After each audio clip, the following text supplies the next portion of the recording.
তারপর এই যে দেখো এগুলা নিয়ে আসছে, অফিস থেকে নিয়ে আসছে। তো আমি তো ছোট একটা বাবু, তো তার জন্য আর কি। তো আর এই যে হচ্ছে বিছানাটা দেখো একদমই অগোছালো, বই পড়তেছিলাম, এক্সাম চলে আসছে আমার।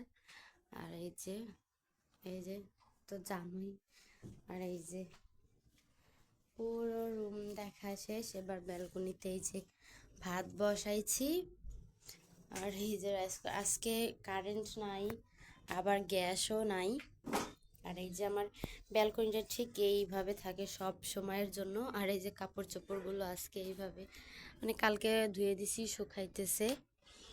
তো গ্যাস নাই, ভয়ে ভয়ে রান্না করতেছি কখন গ্যাস শেষ হয়ে যায়।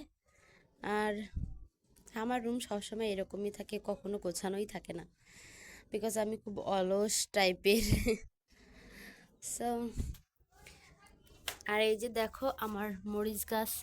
সো এটা নিয়ে আমি পরে একটা ভিডিও করব, সমস্যা নাই, সেই ভিডিওটা তোমাদেরকে দেব। তো আজকের মতো এই পর্যন্তই।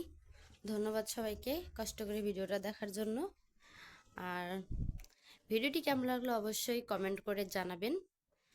আর ভিডিওটি ভালো লাগলে অবশ্যই চ্যানেলটিকে সাবস্ক্রাইব করে পাশেই থাকবেন। ধন্যবাদ সবাইকে।